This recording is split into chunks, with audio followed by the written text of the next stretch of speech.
ขอความเจริญในธรรมและความผาสุกทางใจ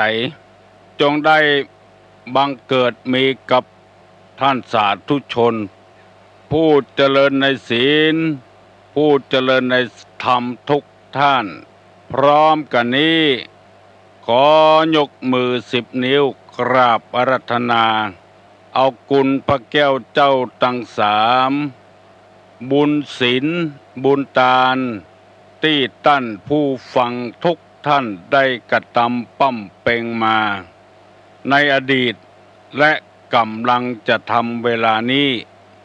กุลพ่อกุลแม่ผู้ฮือกำเนิดเกิดมาเป็นคนกุลครูบาอาจารย์ผู้ประสิทธิ์ประสาทวิชาความรู้สิ่งศักดิ์สิทธิ์ทั้งหลายพระสยามเทวาธิราชเสื้อวัดเสื้อวาเสื้อบ้านเสื้อเมืองพระบรมธาตุเจ้าดอยสุเทพจังหวัดเชียงใหม่พระบรมธาตุเจ้าหริพุนชัยจังหวัดลำพูนพระธาตุเจ้าลำปางหลวงจังหวัดลำปางพระธาตุเจ้าจ้อแฮจังหวัดแพร่พระธาตุเจ้าแจ้แห้งจังหวัดน่านพระธาตุเจ้าดอยตุงจังหวัดเชียงรายพระเจ้าตนหลวงจังหวัดพะเยาพระธาตุเจ้าดอยกองมูจังหวัดแม่ฮ่องสอนและครูบาเจ้าศรีวิจัยนักบุญแห่งล้านนาไทยเป็นต้นขอกราบอาราธนาเชิญชวนมาปกปักรักษาพระสงฆ์พระเจ้าลูกเน้นเถ่นเจ้าทั้งหลายที่เปิดวิทยุรับฟังมาเจ้าวันนี้ทุกรูปทุกองค์มาปกปักรักษาพ่อแม่พี่น้องประชาชนและข้าราชการบ้านเมืองทุกหมู่เหล่าป้อกาพาณิชย์ทุกคนขอให้ได้มีความสุขกายสุขใจโดยอำนาจสิ่งศักดิ์สิทธิ์ที่กล่าวมานี้ปกปักรักษา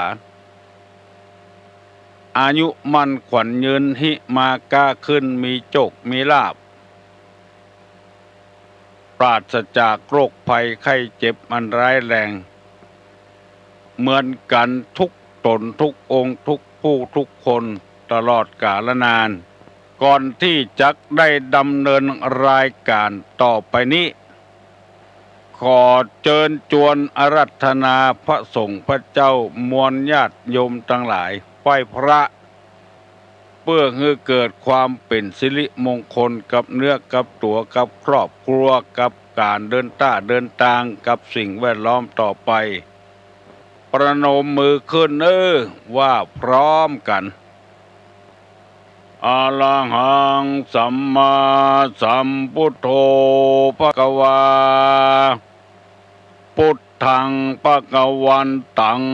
อภิวาเทมิกราบสวากขาโตภควตาธัมโมธัมมังนัมมัสสามิกราบสุปฏิปันโนภควโตสาวกสังโฆสังฆังนะมามิกราบหันธมยังพุทธัสสะภควโตบุพภาคณะมะกะลังกะโลมาเสนะโมตัสสะภะคะวะโตอะระหะโตสัมมาสัมพุทธัสสะนะโมตัสสะภะคะวะโตอะระหะโตสัมมาสัมพุทธัสสะนะโมตัสสะภะคะวะโตอะระหะโตสัมมาสัมพุทธัสสะพุทธังสรณังกัจฉามิธัมมังสรณังกัจฉามิสังฆังสรณังกัจฉามิ ตุติยัมปิพุทธังสรณังกัจฉามิตุติยัมปิธัมมังสรณังกัจฉามิตุติยัมปิสังฆังสรณังกัจฉามิตติยัมปิพุทธังสรณังกัจฉามิตติยัมปิธัมมังสรณังกัจฉามิตติยัมปิสังฆังสรณังกัจฉามิอิติปิโสภะคะวาอะระหังสัมมาสัมพุทโธวิชชาจารณะสัมปันโนสุขโตโลกาวิทูอนุตตโรปุริสะธรรมสารถิสัทธาเตวะมนุษสานังพุทโธภควาติสวากขาโตภควตาธัมโมสันติติโกอากาลิโกเอหิปัสสิโกโอปนะยิโกปัจจัตตังเวทิตพโพวินยูหิติสุปฏิปันโนภะคะวะโตสาวกสังโฆอุจุปฏิปันโนภะคะวะโตสาวกสังโฆญาญาปฏิปันโนภะคะวะโตสาวกสังโฆสามิจิปฏิปันโนภะคะวะโตสาวกสังโฆญะติตังจตาริปุริสายุคานิอัฏฐปุริสาปุคลาเอสะภะคะวะโตสาวกสังโฆอาหุไนโยปาหุไนโยทักขิไนโยอัญจลิกาลนิโยอนุตตลังปุญญเขตังโลกัสสาติกราบหนึ่งกราบสองกราบสามบุญรักษาเนื้อผู้คนกาเลนะธรรมัสสวนังเอตัมมังคารมุตตะมังมาแล้วเนื้อก็ออกแม่ออกต้านผู้เปิดวิทยุรับฟังรายการเมื่อเจ้านี้ทุกคนมาแล้วเสียงก้องเสียงก้องเสียงมองต่ำเข้าเสียงตู้เจ้าสวดมนต์และเทศนาธรรมมาถึงวัดมาถึงในห้องมาถึงบ้านมาถึงบนเรือนมาถึงในห้องนอนในมุ้งในสุดในห้องครัวในห้องน้ำมาถึงในรถที่กำลังขับมาถึงกาดที่กำลังกาขายมาถึงในไร่ในสวน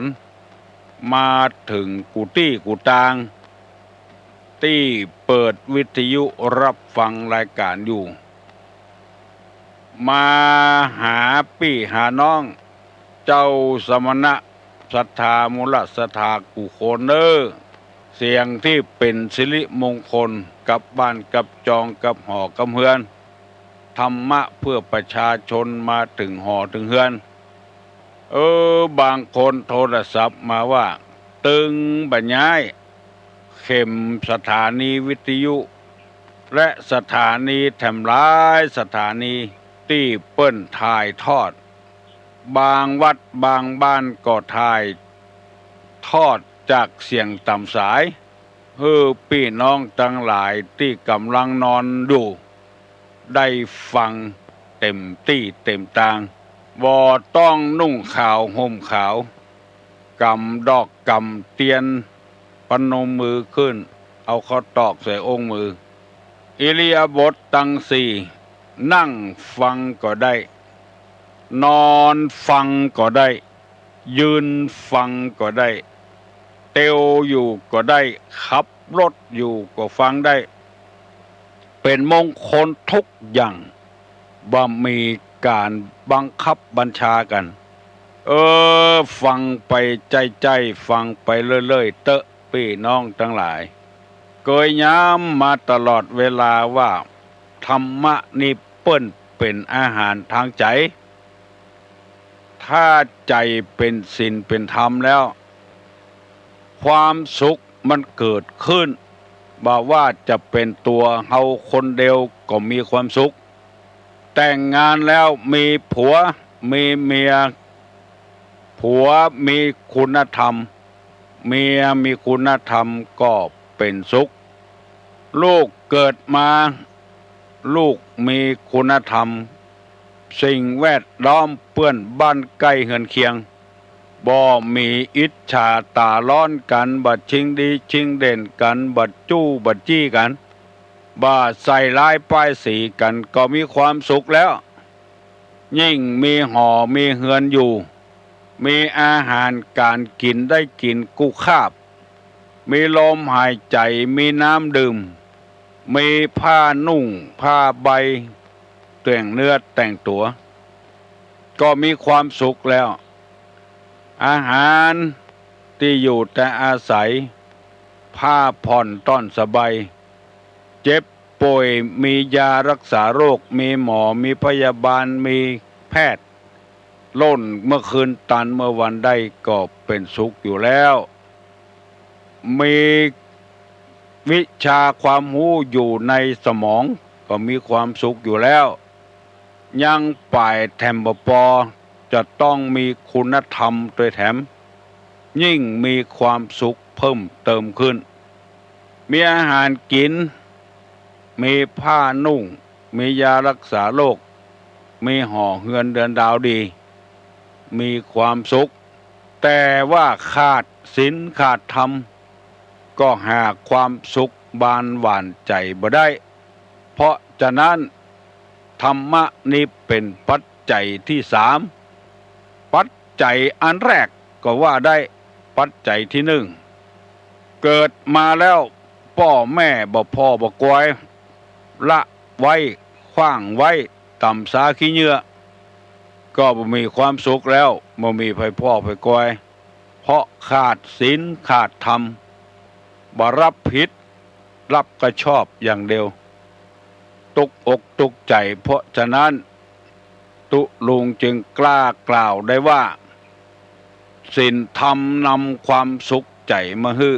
เพราะคนเอาถ้ามีใจเป็นสุขแล้วทุกอย่างมันก็เป็นสุขกับกันได้อยู่ตุบติดดินเสาะหากินเป็นวัน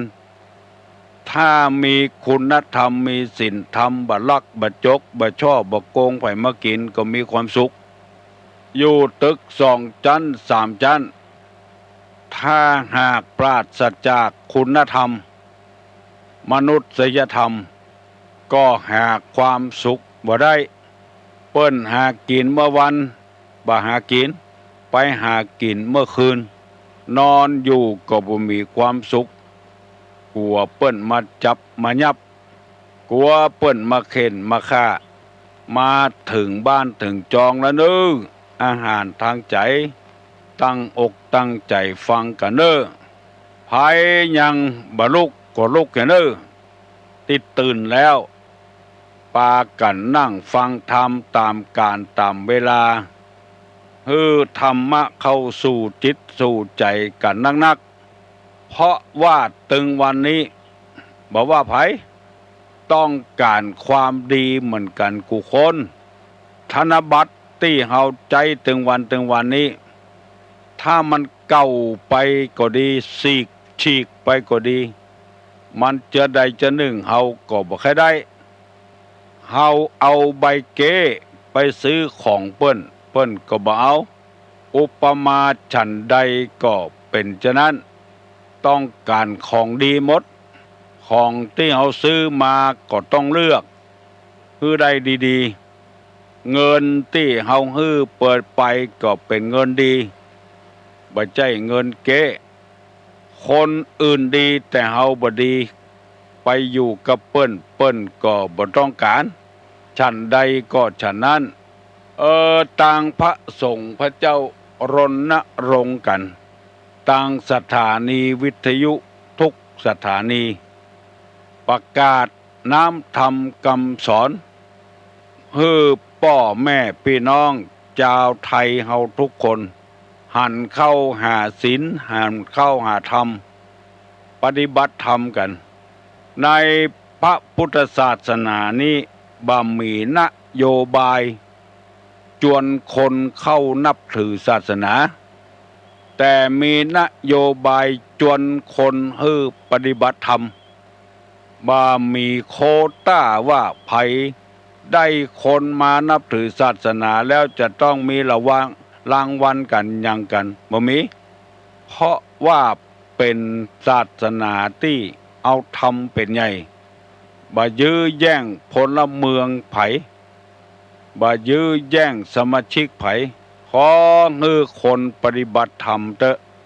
ก็พอใจแล้วศูนย์เผยแพร่พุทธศาสนาจังหวัดเชียงใหม่เพื่อให้เจ้าบ้านเจ้าเมืองเฮามีคุณธรรมมีศีลมีธรรมบ่ใช่ว่าบริจาคทานอย่างเดียวบ่ใช่ว่ารักษาศีลอย่างเดียวมีคุณธรรมตัวมีคุณธรรมตัวจะนั่งปั้มเป่งภาวนาก็ตามจะต้องมีคุณธรรมตัวเฮาจะหันว่าแม้แต่นักบวชนุ่งเหลืองห่มเหลืองก็ดีนุ่งขาวห่มขาวก็ดีบางทีตัวบวชแต่ใจบ่บวชคือปราศจากคุณธรรมยังมีอิจฉาตาร้อนกันอยู่มีจู้จี้กันอยู่มีข่างตี้ข่างตางกันอยู่ถือว่าตัวบวชก่อนมาอยู่ก่อนขางอาหารขางที่อยู่คือกันอยู่อันนี้ก่อนยังบัดเต็มที่เตื้อยังขาดคุณธรรมยังขาดศีลขาดธรรมอยู่บวชแต่บวชตั้งกายใจยังบ่บวชเตื้อบอกว่าภัยคนนั้นจะเป็นพระสงฆ์พระเจ้าก็ตามชื่อเสียงมันกระจายไปคนเดียวมันชื่อเสียงในทางลบถ้าว่ามีนิสัยปราศจากคุณธรรมมุ่งหวังผลประโยชน์เข้าใส่ตัวนักลำไปบ่มุ่งหวังเพื่อประโยชน์ส่วนรวมก็ขาดศีลขาดธรรมฟังไปเถอะปอกออกแม่ออกยิ่งฟังยิ่งเกิดความรู้วันนี้จะเอาข้อสงสัยมาเล่าให้พี่น้องทั้งหลายฟังวันนี้ขอปิกฟื้นขึ้นมาแถมกรรมเพราะว่ามีโยมผู้ชายท่านหนึ่งโทรศัพท์มาหาตุลุงเมื่อตะวา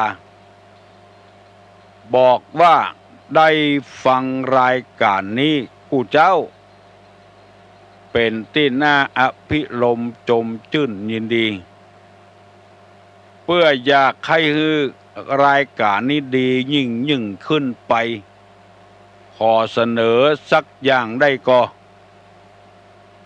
ตุลุงก็บอกว่าได้เสนอมาเตอะอันใดที่มันเป็นของดี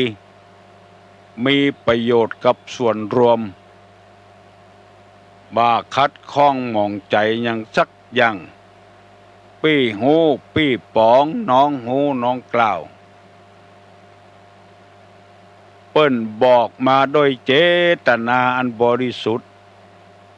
ตุลุงก็ถือว่าเป็นครูบาอาจารย์ของตุลุงคนหนึ่งเปิ้นบอกว่า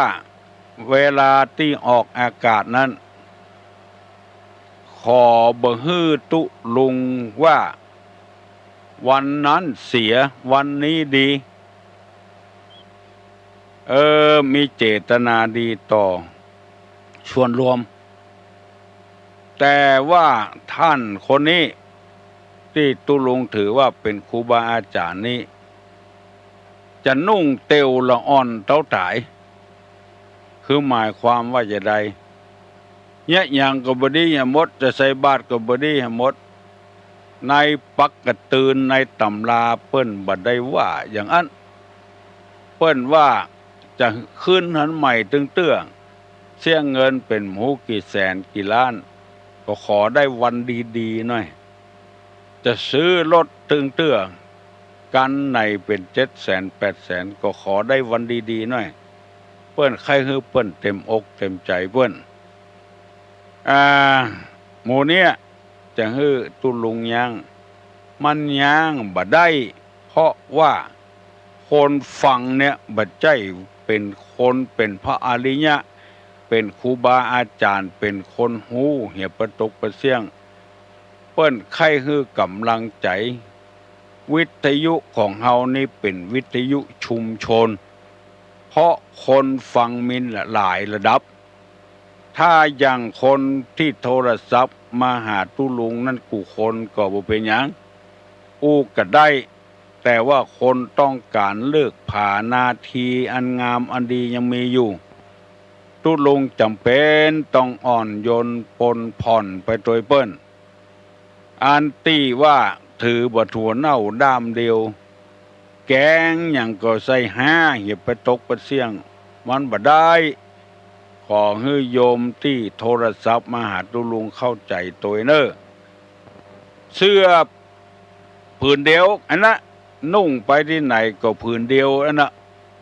มันบ่ใจอย่างอ้านนู่บ้านเมืองมันปรับปรุงมันแก้ไขตามนิสัยไปพอเปิ้นขายร้านอาหารนั่นกะถ้วยใส่ก๋วยเตี๋ยวถ้วยอย่างใดมันเหมาะสมเปิ้นก็เอามาใส่ก๋วยเตี๋ยวขายไปเอาถ้วยทำอย่างหนึ่งมาใส่มันก็บ่เปิงกันถ้วยใส่น้ำพริกก็มีอยู่อย่างหนึ่งเสื้อละอ่อนก็มีอย่างหนึ่งเสื้อคนใหญ่ก็มีอย่างหนึ่งมันบ่ใจเหมือนกันหมดบ่ใจว่าเสื้อเบอร์35คนตุ้ยก็ใส่ได้คนผอมก็ใส่ได้มันบ่ใจอย่างอ้าน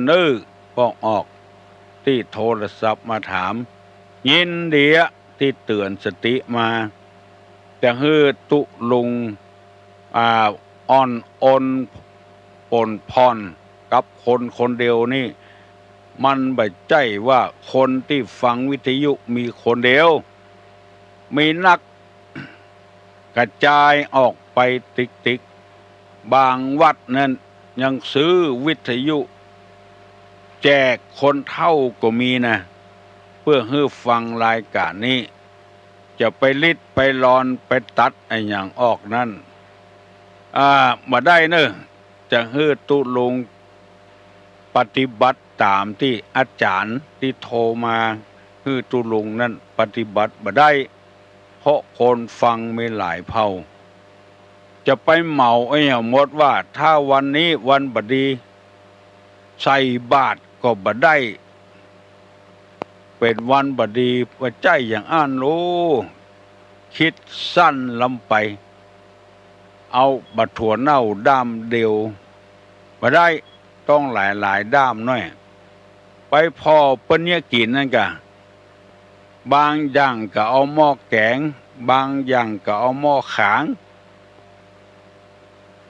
ข้าวนึ่งจะเอาไปหุงมันก็บ่ได้ข้าวหุงข้าวเจ้าจะเอามานึ่งมันก็บ่ได้มันใจคนอย่างเนอะคือเข้าใจตามนี้ตัวคัดข้องมองใจยังก็โทรมาหาตุลุงเถอะ แล้วตุลุงจะแก้ไขตุลุงจะปรับปรุงให้กันยังว่าเข้าใจเตื้อก็โทรศัพท์มาถามตุลุงแถมตุลุงจะได้อธิบายให้ฟังแถมมันบัดใจอย่างอันละอ่อนก็มีคนใหญ่ก็มีคนตุ้ยก็มีคนผอมก็มี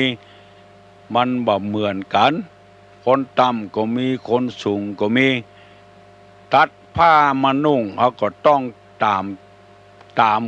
ลักษณะของคนเป็นอย่างอันเฮาใหญ่แล้วจะนุ่งเสื้อละอ่อนก็นุ่งบ่ได้เฮาก็บ่นุ่งละไปนุ่งอย่างอื่นเหรออันนี้อธิบายให้เข้าใจนะถ้ายังบ่เข้าใจเตื้อก็ก้อยปรึกษาหารือกันแถมตุลุงยินดีกับกูคนเนอะที่โทรศัพท์มาเสนอไอ้อย่างต่างๆให้ฟังเล่าให้ฟังมันม่วนใจเพื่อให้ชุมชนของเราได้เข้มแข็งขึ้นต่างคนต่างได้รับความเต็มอกเต็มใจจากการฟังเมื่อเจ้าบ่ต้องว่าเมื่อเจ้าตุเจ้าตนใดก็ตามท่านมหาท่านพระครูท่านเจ้าคุณเปิ้นออกอากาศเอาปากันฟังทีอย่าไปฟังห่างถ้าฟังทีแล้วจะได้เข้าใจตามนั้นถ้าฟังห่างแล้วมันจะบ่ได้เข้าใจตามนั้นตุลุงได้เอาธรรมะธรรมโมมาเสนอกุเจ้ามันบ่เหมือนกันได้เอากรรมที่ว่าชีวิตของคนเฮานี่มักล้มเหลวคือหมายความว่าสาเหตุแห่งความล้มเหลวมันมีในธรรมะอยู่ตุลุงจะได้นำเอามาเสนอเพื่อต้านผู้ฟังทั้งหลายได้ฟังเพราะว่าชีวิตของคนเอานี้มันบ่ใช่รุ่งโรจน์เหมือนกันกูคนเพราะมันขาดอย่างใดอย่างหนึ่งรถมันบ่ใช่ไปไวได้กูกันสตาร์ทแล้วบัดติดก็มีติดแล้วบ่ได้ย่ำเบรกย่ำคาดไว้บ่ได้ใส่เกียร์ไว้เอาไปโจรที่อื่นก็มีมันบ่ใช่เสมอกันเสี่ยงอันในนี้นักปราชญ์บัณฑิตเปิ้นโค้นเอาสัจธรรมมาเอามาเป็นหมวดเป็นหมู่ให้คนเฮาได้สำนึกเปิ้นว่าคนเฮานี่ใครรุ่งโรจน์เหมือนกันกูคนใครเรียนหนังสือใครสอบได้เหมือนกันกูคนสอบเข้าทำงานใครได้กูคนแต่บางทีมันบ่ได้เพราะสาเหตุอันหยังตุลุงก็ไปโค้นไปคว้าออกมาไปปะใส่แล้วโอ้อันนี้มันเป็นจะอีลูกอยากจะนำมาเสนอเมื่อเจ้าในกูเจ้าให้คนได้พินิจพิจารณาแล้วปรับปรุงแก้ไขทำไมสาเหตุแห่งความล้มเหลวในชีวิตของคนนี้เมื่อตะวาได้เสนอไป1 ข้อแล้วคือไม่เข้าใจผู้อื่นข้อ1นี่นะไม่เข้าใจผู้อื่นพระบาทสมเด็จพระเจ้าอยู่หัวเคยพระราชทานพระบรมโชวาทให้แก่เจ้าบ้านเจ้าเมืองให้แก่รัฐบาลแถมซ้ำเข้าใจเข้าถึงพัฒนามันอยู่ในข้อเนี้ยเข้าใจเข้าถึงพัฒนาข้อที่1เนี่ยคือไม่เข้าใจผู้อื่นนั่นเองการพัฒนา3 จังหวัดภาคใต้จึงบ่ได้ผลเพราะบ่มีการเข้าใจบ่มีการเข้าถึงแล้วบ่มีการพัฒนา อันนี้บัดใจบ่ให้บ่ดีนะบ่ให้บ่ดีนะแต่ว่าคุณนครเป็นครูนะอยู่ที่หางดงปาตึงแฟนของเปิ้นมาวัดมาทำบุญลงศพเพื่อคนยากคนจนว่ามันย้ำว่าติดตุลุงออกแต่เจ้านะเข้าท่าดีแต่เนอคนที่มัน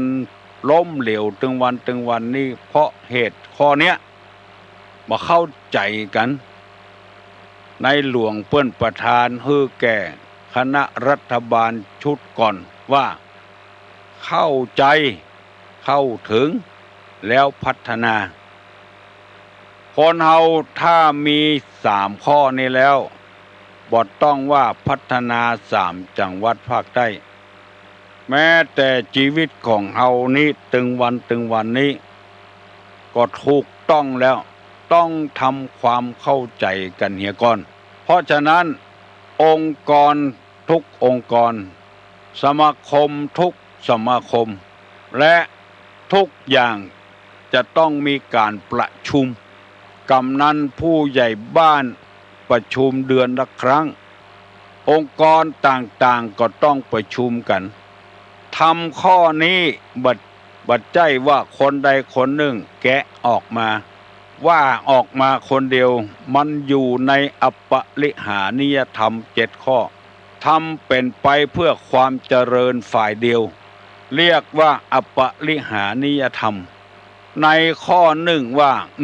1มันประชุมกันเนืองนิด2เมื่อประชุมก็พร้อมเพียงกันประชุมเมื่อเลิกประชุมก็พร้อมเพียงกันเลิกและพร้อมเพียงกันช่วยทำกิจที่จะต้องทำอันเนี้ยอยู่ในอัปปลิหานิยธรรมมีบัณฑิตก้อนออกมาว่าไม่เข้าใจผู้อื่นคือการบ่ประชุมกันบ่ทำความเข้าใจกันรถยี่ห้อหนึ่งเอาอะไรแถมยี่ห้อหนึ่งมาใส่กันมันบ่เข้ากันเมื่อบ่เข้ากันแล้วเครื่องยนต์ก็เสียโดยอาศัยเหตุนี้ตุลุงจึงนำมาเสนอถ้าคนใดว่าบ่ทำความเข้าใจเหียแล้วการพัฒนาชีวิตจะต้องล้มเหลวอย่างแน่นอนเพราะเฮาบ่ฮู้ใจเปิ้นใจคนอื่นบ่ฮู้นิสัยของหมูแล้วเอาหมูมาเลี้ยงบ่ฮู้นิสัยของไก่แล้วเอาไก่มาเลี้ยงมันก็ต้องล้มเหลวไปเจือใดเจือหนึ่งขอให้พี่น้องผู้ป้านาอาศรัทธาจำไว้จดไว้สาเหตุแห่งความล้มเหลวนี่ข้อ1ก็คือบ่เข้าใจผู้อื่นบ่คุ้นบ่เคยกันเหียก่อนมันก็เจ็บไปติ๊กๆอย่างที่เขาว่าคนอีสานไปโดนคนพลากกลางบุบหัวตีหัว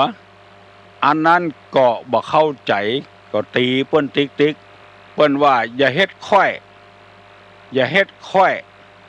คำว่าค่อยนี่เหมือนอย่าเฮ็ดนี่คืออย่าไปเนี้ยค่อยนี่จะไปเนี้ยคือเฮาอย่าเฮ็ดค่อยอย่าเฮ็ดค่อยอันภาคกลางนั่นก็บ่ฮู้ก็ว่าค่อยนี่แปลว่าก้อยไปก้าเบาไปก้าตีเปิ้นติ๊กอย่าเฮ็ดค่อยอย่าเฮ็ดค่อยเอาเปิ้นติ๊กบุบเปิ้นติ๊กเอาแหงเข้าเปิ้นบอกว่าจะไปเนี้ยคือเขาจะไปเนี้ยคือข้าเปิ้นว่าอย่าเฮ็ดค่อยอย่าเฮ็ดค่อย อันนี้คือบ่เข้าใจกันอย่าทำให้ผมออกก่อนย่างละอันนี้อย่าเฮ็ดค่อยจะไปเนี้ยก้อยก็เลยบุบแถมติ๊กอันนี้ยกตัวอย่างให้ฟังเพราะมันบ่เข้าใจกันต้องทำความเข้าใจกันก่อนถึงจะเจริญรุ่งเรืองชีวิตจะบ่ล้มเหลวอู่ซ่อมรถเฮาก็บ่มีสักอู่รถเสียเฮาก็แปลงไปจ้างแล้วไปซื้อรถมาวิ่งอยู่ติ๊กเป็นมาห้อยกี่กันปุ่นเวลามันเสียเฮาก็บ่มีอู่ซ่อมคนเดียวบ่เข้าใจกับรถ เนี่ยชีวิตก็จะต้องล้มเหลวอย่างแน่นอนคนที่เปิ้นเจริญรุ่งเรืองเปิ้นหูเรื่องกับกะหล่ำหูเรื่องกับผักกาดหูเรื่องกับสตรอเบอรี่หูเรื่องกับหอมบัวหอมเทียมเปิ้นจึงนิยมปลูกกันปลูกเดือนไอ้หยังใส่น้ำต่อใดมันถึงจะปออย่างอี้ก่อนลูกต้องทำความเข้าใจ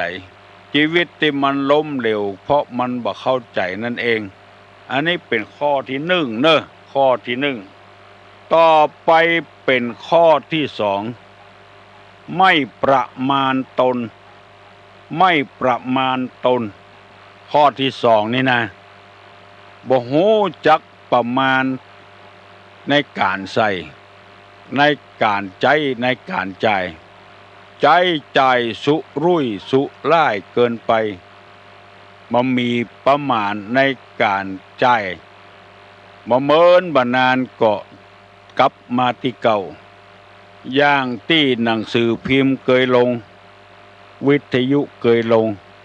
พี่น้องทั้งหลายก็ฮู้ในกรรมที่ว่า3 ล้อถูกรางวัลที่1บัดได้บ่กี่ปีปิกมาถีบ3 ล้ออย่างเก่าเพราะขาดคุณธรรมข้อนี้คือบ่ฮู้จักประมาณนี้เองไม่ประมาณตนนี่มันเป็นกรรมสั้นเมื่อเราจะขยายความออกไปก็ได้ใจความว่ามันบัดเต้าใดบัดเต้าอั้นเพิ่มเติมรายจ่ายขึ้นแถมติ๊กฐานะความเป็นอยู่ของเฮาที่จะอยู่ต่อไปจนชั่วฟ้าดินสลายบ่ได้เกิดตี้ยังเจ้าของเปิ้นอยู่พอมีสตางค์มาแทนที่จะไปเสาะที่อยู่ที่กินมีความอบอุ่นในครอบครัวเปิ้นบัดเนี้ยเปิ้นเอาไปซื้อหยังซื้อรถยนต์เอาขี่ขึ้นขี่ล่องบ้านก็ยังเจ้าของเปิ้นอยู่แทนที่จะเก็บหอมรอมริบมันนักขึ้นแถมน้อยเอาไปดาวบ้านเอาไปดาวที่ซื้อที่ไว้ซื้อบ้านไว้เปิ้นบัดเนี้ยซื้อรถกันบ่พอเพราะว่าจะต้องใจ2 คน3 คนซื้อมาทำกันรถนั่นมันเสียไปตึงวันเสียค่าน้ำมันเครื่องเสียค่าน้ำมันน้ำมันเบนซินน้ำมันดีเซลบ่ได้กึดอย่างอี้กึดเอาซื้อเอารถมาเทให้ก่อนเงินเดือนยังบ่เคยได้สักบาทเด้อซื้อมือถือมาใจขึ้นล่องจะต้องเสียค่าไอ้หยังแถมหลายอย่างเสียค่าใจค่าสวยบ่ได้กึดหาสิ่งเหล่านี้ในที่สุดมาชีวิตก็ต้องล้มเหลวอย่างแน่นอนยังบ่พอเตื้ออันใดที่มันง่ายๆอย่างเขาเปิ้นเล่ากันว่ามีบัตรเครดิตอันเนี้ยบ่ฮู้จักประมาณว่าอนาคตของเฮาเนี่ยจะเป็นไปจะใดจะรุ่งโรจน์กาจะบ่รุ่งโรจน์กามีใบเครดิตเป็น2-3 ใบเอาดินที่1มาถมที่1ขุดม่งใหญ่ไปติ๊กเป็นหนี้เป็นสินล้นพ้นตัวเก่าในที่สุดมาก็บ่มีที่โวยวายไปโวยวายให้รัฐบาลพุ่นว่าเศรษฐกิจตกต่ำเศรษฐกิจบ่ดีรัฐบาลอย่างว่าไปอย่างนั้นหลายคนเคยว่าบอกว่ารัฐบาลใดแย่หมดเศรษฐกิจบ่ดีโอ้พี่เอ๋ยน้องเอ๋ยมันอยู่ที่ตัวเก่ามันขาดคุณธรรมข้อเนี้ยพ่อบ่ฮู้จักประมาณตนเนี้ยเปิ้นยังรุ่งโรจน์เปิ้นยังไปได้อย่างสบายตัวขาดคุณธรรมข้อเนี้ยขอให้ปรับปรุงแก้ไขเน้อให้ฮู้จักประมาณไผว่าเมืองไทยแย่เศรษฐกิจบ่ดีลองไปพ่อถนนแปลงเต้าใดก็บ่พอลดไตกันข้าราชการไปเนี้ยการจะต้องมีที่จอดรถเหียก่อน มีการมีงานอย่างบัดเดียวมอกขึ้นเฮือนใหม่กามีปอยกะวัดกะวานี่กาต้องหาที่จอดรถเถียก่อนเนอถ้าบ่มีที่จอดรถเถียก่อนนี่ลำบากขนาดนักคนใดก็มีรถมีลาเหี่ยประตกประเสี่ยงบ้านหนึ่งจองหนึ่งมี2 กัน3 กันอย่างอู่ซ่อมรถมันจะไปเศรษฐกิจถดถอยเมื่อใดแล่งเมินเข้าก็แล่งมีรถไว้ใจไว้ใจายเพราะคนเฮานั้นบ่ฮู้จักประมาณตัวเองรถโดยสารลูกบ้านเฮาไปเวียงเปิ้นก็ขึ้นล่องขึ้นล่องถึงวันเสาะหาคนโดยสารมีเฮาบ่พอใจไปซื้อรถมาใจต้องเสียภาษีแถมเสียอย่างสะปะสะบื้นแล้วมาเดือดว่ารัฐบาลบ่ดีเศรษฐกิจถดถอยขอพี่ขอน้องสดออกประเทศไทยไปตั้งเหนือตั้งใต้สักกำเถอะเฮาจะได้ไปหารบ้านเปิ้นเมืองเปิ้นลำบากลำบนยิ่งกว่าบ้านเฮาก่อนจนคนรอดหัวรอดบ้านรอดเมืองเข้ามาเสาะว่าหากินบ้านเฮาเปิ้นว่าบ้านเฮาเนี่ยเสาะหากินง่ายแล้วเฮาอยู่บ้านเฮาก็ว่าเศรษฐกิจฝืดเคืองเสาะหาเงินยากเพราะว่าคนเฮานี้มันเกยสบายบ่เกยตุกบ่เกยบ่เกยลำบากลำบนเหมือนบางประเทศเปิ้นเฮามาปะใส่กล่องเงินกล่องทองอู่เข้าอู่น้ำเฮาคัดสนไปน้อยก็เลยบอกว่าเศรษฐกิจบ่ดีเพราะว่าเฮาขาดคุณธรรมข้อเนี้ยคือบ่ฮู้จักประมาณตนนี่เองแกงจีนกี่กิโลควรจะใส่น้ำควรจะใส่พริกใส่เกลือต้องอั้นเมื่อมันบ่ฮู้จักประมาณแกงก็เลยบ่ลำไปเหี่ยเพราะว่าพริกมันเกินน้ำไปเกลือมันเกินน้ำไปบ่ฮู้จักประมาณที่คนโบราณเปิ้นว่าแยงน้ำใส่เกลือพอน้ำมันเท่าใดจะไปใส่เกลือนักมันจะเค็มฮู้จักประมาณน่ะอย่างแกงแคเนี่ยมันบ่พักเป็นบ่ฮ้อยกี่อย่างปุ่นบ่ทั่วก็มีผักละก็มีผักปูลิงก็มีบ่ทั่วปูก็มีดอกแกก็มีผักแคบก็มีโอ้มีเกือบกูอย่างเอาเข้าใส่ถ้าเอาอย่างใดอย่างหนึ่งมันนักลำไปก็บ่แจ้แกงแคไปเหี่ยแล้วมันจะเป็นแกงบะทั่วใส่ผักละไปเหี่ยแล้วใส่ผักละนักก็จะเป็นแกงผักละใส่บะทั่วไปเหี่ยต้องมีประมาณฮู้จักประมาณตนและตัวสูงไปซื้อเต่วสั้นเอามานุ่งมันก็บ่เปิงตัวสั้นเอาเต่วยาวมานุ่งมันก็บ่เปิงมันต้องรู้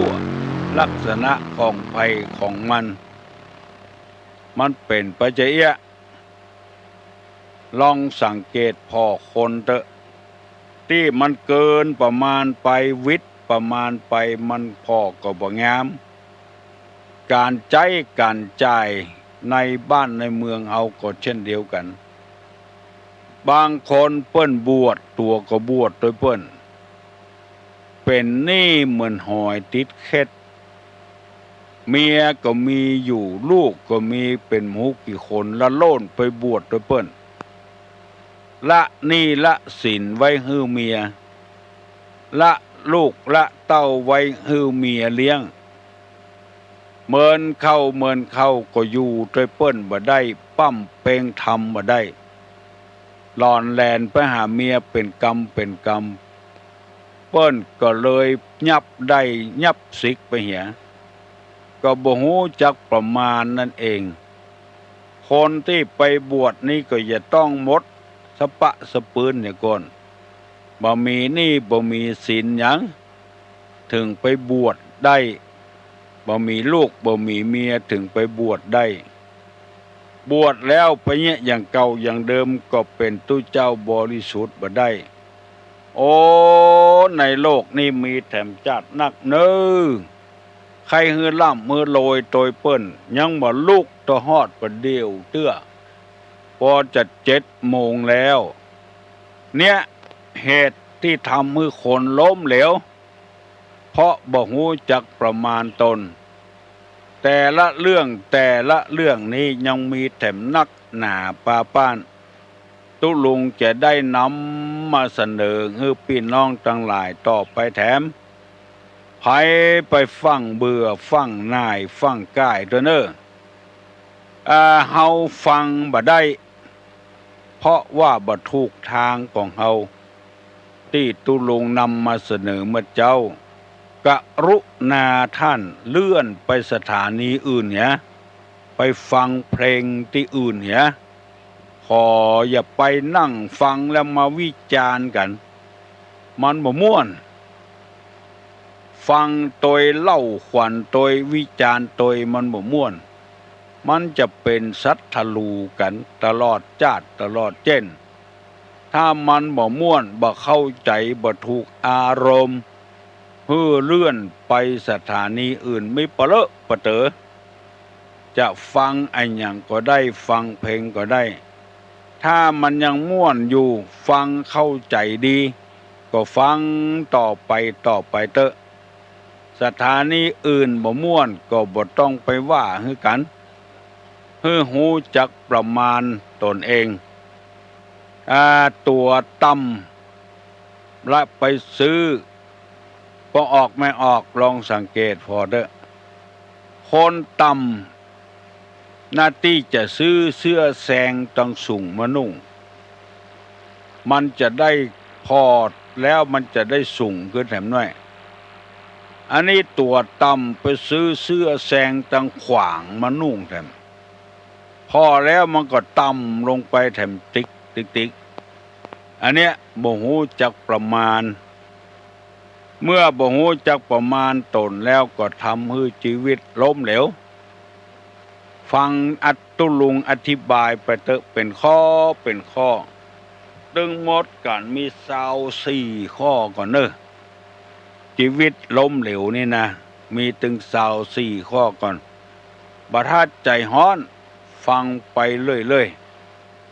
อันที่เปิ้นอยู่เย็นเป็นสุขชีวิตบ่ล้มเหลวรุ่งเรืองเจริญขึ้นก็เพราะเหตุว่าเปิ้นฮู้จักประมาณ1เข้าใจคนอื่น2ฮู้จักประมาณตนมันจะถูกต้องกาบ่ถูกต้องก็ต้องจักฮู้ประมาณรถบางกันนั้นเปิ้นใส่คนโดยสารได้11 คน12 ถึงคนครับอันนี้ใส่ถึง15-16 คนไปเข้าไปบ่ฮอดแล้วล้มเหลวแล้วรถไปตายกลางต้ากลางตางเพราะบรรทุกคนโดยสารเกินน้ำไปเปิ้นตึกอันยังบ่พอเอาแถมติ๊กอย่าไปน้อยเกินไปอย่าไปนักเกินไปมันถึงจะเหมาะสมกับฐานะของตัวลูกนื้อบ่ออกแม่ออกเน้อวันความสุขแห่งครอบครัวขอให้ปากันยิ้มแย้มแจ่มใสกันเน้อครอบครัวจะได้อยู่กันอย่างมีความสุขบ่มีหยังกินก็บ่ทันเดือดเด้อมันถึงจะมาคนเดียวมันบ่ต้องไปโวยวายอย่างสักอย่างขอให้ครอบครัวมีความสุขอย่างก่อน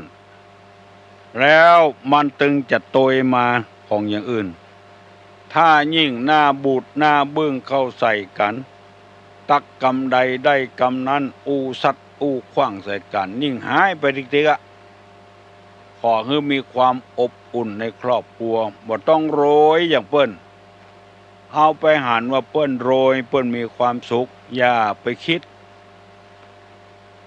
บางทีตุกเหลือเฮาก็มีเดือดร้อนเหลือเฮาก็มี